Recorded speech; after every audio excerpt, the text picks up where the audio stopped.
The following program contains testimonies of true stories by people who have received divine healing through the ministry of VPA. They gave these voluntarily without any directives from VPA. We advise you to always seek your medical practitioner's advice before you make any decisions based on this program. And he said unto me, Son of man, can those dry bones come alive? And I answered, O Lord thy God, thou knowest.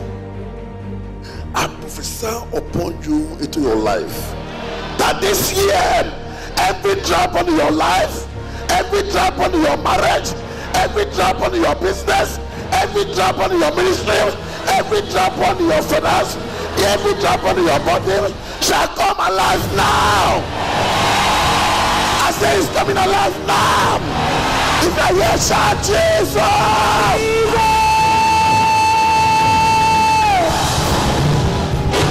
Do you believe that this year dry bone can come again?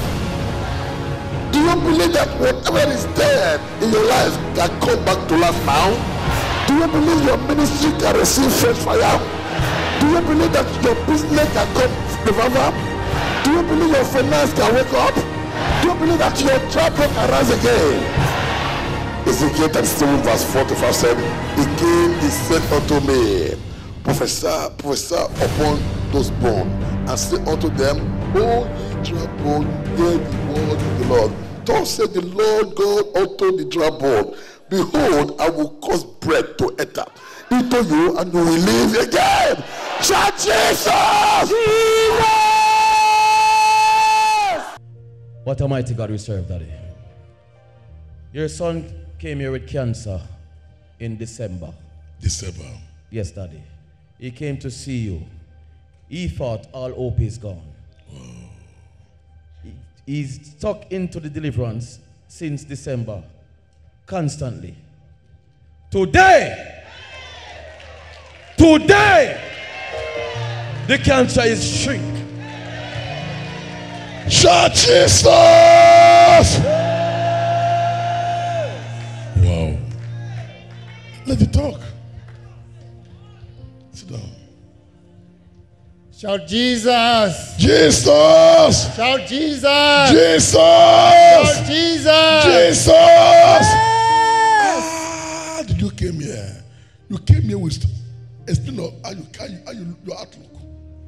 Yes, Daddy. I came here. The first time I came here, I thought it was a mistake. In fact, Daddy, I want to say, since January, you were preaching about helpers at least three times. Helpers. About helpers. Sorry, my voice, because I was praying a lot on Friday, so my voice got a lot. Then after impartation this week, it got revealed to me that your first helper is the person that brought you into VPA. Shout Jesus! Who was that person? It was my sister who goes to Manchester branch. She came here. She came here on a Sunday, is just to pray. But for me, I didn't know that her plan was to bring me here. So on Sunday, she slept at our house, and she said she couldn't go back to Manchester before she sees Daddy for counseling. I didn't know what she was trying to do. So at that time, I was very ill. I was sick. All bones I was in pain. But then she said, for me to see Daddy, I have to get there very early. You know, it was winter, so it was very dark. So she wanted a lift for me to drive her there, but I couldn't drive because of my illness. So I asked my wife, I said my wife could drive at night, but she needs my reassurance, so I have to be there. So on Monday night, we came, Monday night, yeah? Yeah. Monday morning, I was at the back of the seat around 4 a.m., lying at the back. Then to me, to me, I was just accompanying my sister to see you. I was not. Yes. So we came. We did registration maybe around 5 a.m. I said, well, I'm here so I can write my name as well. So we did that, and then we saw you. When I saw you, I was different in terms of my appearance. I had locks, dreadlocks, and my wife had some as well. To us too. Yes, she did. So so I saw you, and you said, "You will not die."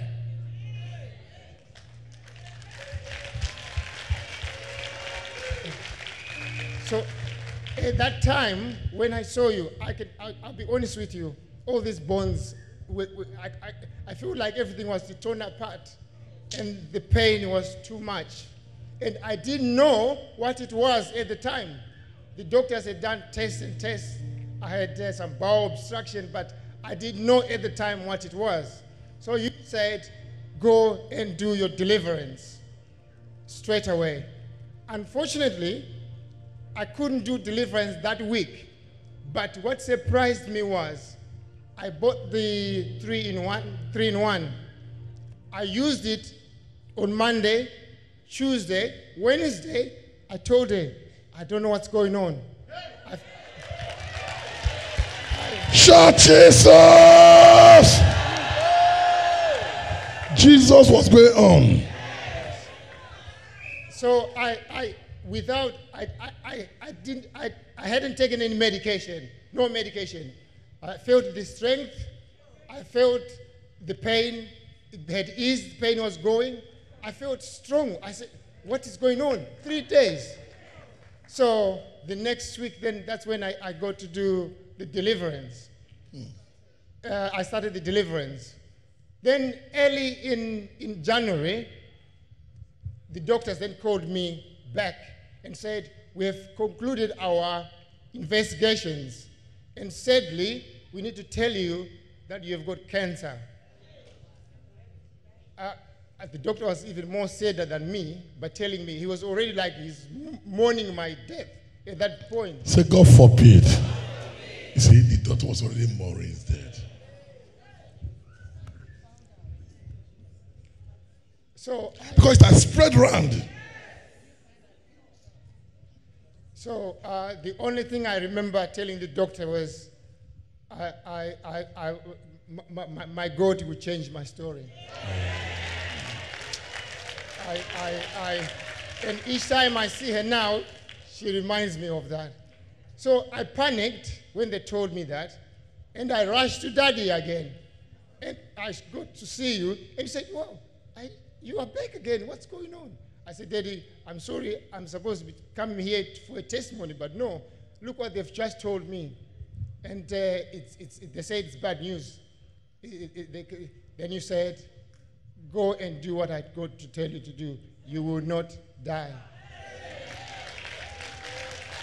Shout Jesus! So I went back to do my deliverance, which I've been doing since. And also, Daddy, I need to tell you, I need to let you know that I had a lot of support, and still now, from your ministers. Wow. Yes, from your ministers.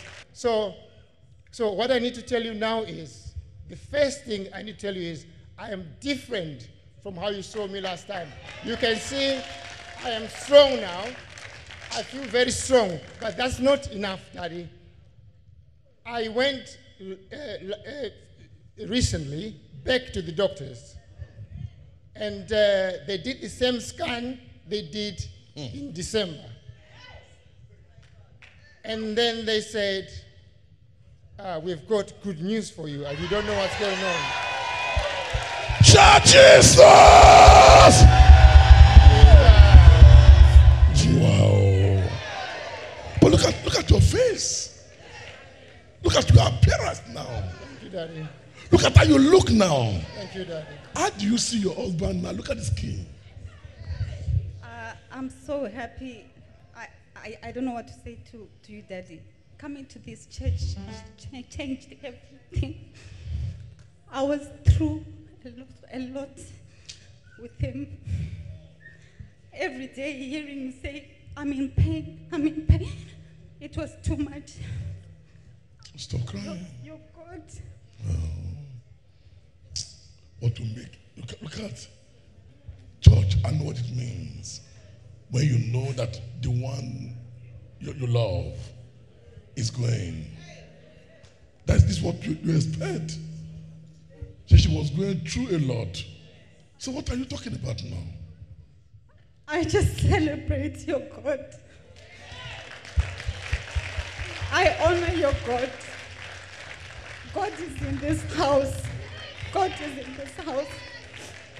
Every time you talk about your life, Pastor, it reminds me of my life, what I went through growing up without a father. My dad died when I was 3 years. 3 years? He was a white man, a Scottish man. Wow. Life was something else. But when I met my husband, he brought me here. And knowing VPA. Anna, imagine he lost his father 3 years. And the one he saw as a husband is going. Church, I just thank God for the spirit of obedience people have here. When he came here, I saw the way it looked. I can see everything. And I told him, you will live. You will not die. And I told him, I said, my son, you know it's difficult to harass people like that have dreadlocks. I said, go now and cut it off. The woman too asked, same. I said, go and remove it. New look. New look. And tell him, I did before, and now, when you look now, tell me. I'm telling you, I think church will look much better now. This very same day, Daddy told us to go and cut my hair. We went, every time when we come from church, by the traffic lights, we start talking about church. The service was very nice. I have to cut my hair. And then my husband said, it's up to you. You have to, you need to think what Daddy said. If it's right for you, you do it. The following day, I just cut my hair, all of it. And I was looking so funny, and I said to myself, I don't care. This is what Daddy said. He had cut his hair already. He came from work with his hair cut. I was like, ah! You're shocked? I was shocked to see him. I said, I looked at him, he was different. He was different, but this church is something else. Daddy, come. This lady was talking about what he was watching. Daddy, how can you explain this now? Take my phone, Daddy.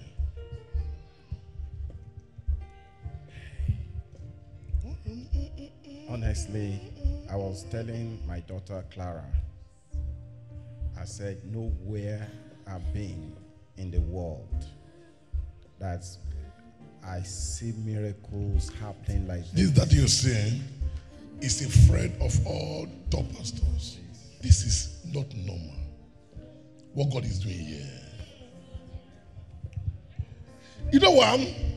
This is a deliverance ministry. A deliverance ministry, the work God does here is to silence every activities of the devil. So people, cancer are one of the activities of the devil. Sickness are one of the activities. Poverty, affliction. But to me, I look at cancer as just headache in VPA. The way God, he casts here. And as they are talking, look at that woman. When I hear testimony, I can't explain a testimony. A woman that could not win for how many years? 8 years. And it's alive. It cannot pass urine for 8 years. And she was alive. And And when she came here, God proved his power that is here. When I see people that we are afflicted with cancers here, and the way they are serving God, I say, God. So I'm not surprised. It's God working. His presence makes it different. Hallelujah.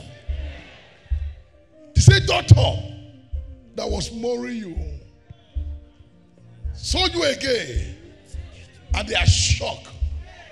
What is miracle? Miracles are what make people shock. Saw the guy on Friday again. They have told him already, my friend, you are dead. They gave him 2 weeks to go and reorganize his life. That is gone. This guy is been here now after deliverance. He's been here now for how many years now? 8 years now. No trace of cancer.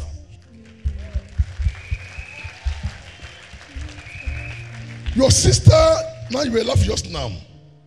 Your sister, you brought her here, Catholic. She had cancer. You know her. She's your friend. You know people are crafty at times. When they are that cancer issue, they can go to anywhere. They can go to where they say God can heal them. When she came here and started a program here, that was her cancer wet. Though she went back to her church again. But thank God that people saw her, she came with cancer and she was talking here, but she left without cancer. And you are her sister. Say father, say mother.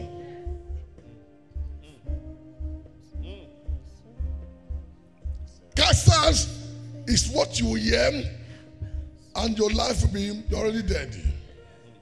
But you cannot come here and be faithful with God, not with Pastor Alex, but with God, and God not deliver you. Can we appreciate Jesus? Give me the anointing oil. Father, you have started. You have defended yourself. Lord, I've been waiting. Shh. I've been waiting for this testimony, Lord. And it finally came to pass, Lord. Satan, you'll be humiliated from your life forever and ever. You will live and declare the words of your father. You will live in the name, you will not bury your husband, but you go and enjoy your marriage. Can we appreciate Jesus? Your time has come. Daddy, your daughter is thanking God for the t-shirt. I love your dress. You call this boo-boo. She's thanking God for the t-shirt, the new t-shirt. I know. She said she bought it on Tuesday and wore it. And since then, the spirit of the dead daughter that has been following her around ceased. Can we appreciate Jesus? The spirit of the dead daughter following her about was seized. And she's thanking God as well because she has received all clear from the stroke clinic. Can we appreciate Jesus? You are clear forever, and affliction will not come near you again in Jesus' name. Can we appreciate Jesus? The son is thanking the God of Pastor Alex Amakadu because the anointing in the house follows him to his school and is translating him into a new and better boy. He has lots of certificates for the reason of that anointing to show you today. Lots of certificates. Wow. He's the head boy at the school. This is for head boy. Bring it to number one. For head boy. Wow. This what? Head boy again. Wow. For going to school every day, 100%. For going to school, 100%. Yeah. And this one's for dealing with like distractions around me, working hard, dealing, distractions like people being. No distraction. Yeah. Listen, what?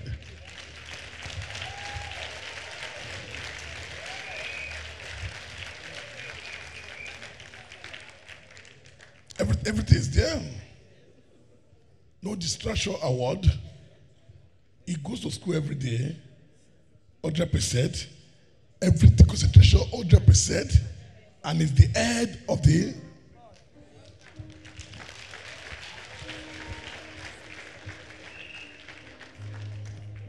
That means he's not disappointing his father or God and you. It's a good example. Go and do. The spirit that is following you will never depart from you. The Spirit of God will always remain in you. You will be different, a different student in the world. You will be a role model. In Jesus' name. Can we appreciate Jesus? God gives you messages that are so unique. In the case of your daughter here, she came here, and before she came, she was being oppressed in her dreams. But after impartation encounter in VPA, she went back home. When she dreamt again, there was this big man that sat over her. Nobody in the world could move this man until you showed up. Until God showed up. Yes. Shout Jesus. Jesus. It was God that showed up. Then you came in with a massive metal iron rod. You hit this man, he flew up naked, and they all were shaming that man in the dream. Can we appreciate Jesus? Since that Jesus? time, Daddy, your daughter feel that heavy burden lifted in the physical now. That's a spiritual husband. In addition, Daddy, her son who had graduated as a qualified doctor, accountant, first class in accountancy, no job. But after that same dream, Daddy, this girl got a nice new job, giving your God all the glory. Shout Jesus! Because this is a rain. Whatever had been sat down in our progress, God was able to destroy. He said no man can overthrow that man. But I know he said me. At that time when he said me, I was sleeping. So it can only be God that is using me to do what is doing. That your daughter come to tell the God of VPA. Since she been in VPA, her life have changed for the better. Let's hear. Shout Jesus! Jesus! Oh God. Pastor, you know all these miracles, all the testimony is because of your obedience. I know. I have been to churches where they will pray from morning until evening and things don't go well. Pastors will pray, ministers will pray, but it doesn't. The reason why we are so blessed and things happen here is the level of your obedience, Pastor. Can we appreciate Jesus? And Pastor, I know you love all of us equally. I've never been to where we have a pastor who is a giver. We are used to pastors that take. But our pastor is a genuine giver, wholeheartedly. Wholeheartedly. Can we appreciate Jesus? Wholeheartedly. When I came to the country what I want to thank, because today it's a Thanksgiving. I'm just thanking God for everything. I've been in this church since 2010, and this is an encouragement. When I came to the UK in 2006, it was already my time to put an application for indefinite leave to remain. And I posted the application, and Home Office responded that it was a valid application, so they will get back to me soon. However, at that time, I had friends, friends who we would go clubbing. I don't drink, I don't smoke, but you know what? I'll be the first one to be in the nightclub, and we will club until the following morning. So a few weeks, time went on. And one day God appeared to me and showed me my passport with an indefinite leave to remain approved. But he said, Mary, no sin. So I looked at myself, I said, what sin am I committing? I'm just going to nightclub, I don't drink, I don't carry men from there. So what is this? And I didn't obey, I didn't listen. But you know what? I paid a big price, because from that 2006, the indefinite leave to remain didn't come. And until 2008, where I was working, because God favored me all the time. Where I was working, I was a manager, right, with no paper. I just gave them my driver's license. And which means God's favor was always on me, but I was not obeying. So what I did is, I kept 2008, that company, it's a big company in Notting Hill Gate there, where this fire has destroyed the flats. And 38 people in that company, I tell you, were all sacked because they didn't have paper, except me. I stayed in that organization and see my friends crying, Mary, you need to get out of there. I said, no, I'm not going anywhere. I will come here and work until God has a last say. So as time was going, 2010, look how I delayed myself through disobedience. 2010, in April, at that time. Oh, that's a message. Jesus. When you are out of God, you always see your tongue. When you are out of God, you refuse to be obedient to God's word. Yes. You will remain a captive. Yes. Unknowingly for you. Thank God for our life. Yes. But to show that God loved me, when I came, I went to do my first degree. When they were asking for who is financing you, but I went through and finished my degree in 3 years. This is first degree. 2010 now, this home office is saying you can't do this without this, you can't do it without this. But I still got God's favor, went to do my master's, and they didn't ask me for anything. So when registering. So in the middle of that master's, in April, I remember, April of 2010, I was crying with my friend who lives in Birmingham. I said, look, where is this paper? Cut it short because... Yes, I'm finishing, Pastor. Where is this paper? Then this friend said, look, in London there is a church called VPA. Just go there. So I looked through the channels, got the address, came here on a Monday, met our daddy. And I came with the letter from, at that time, Home Office has written to say, look, we are still looking into your case. But I came with that letter.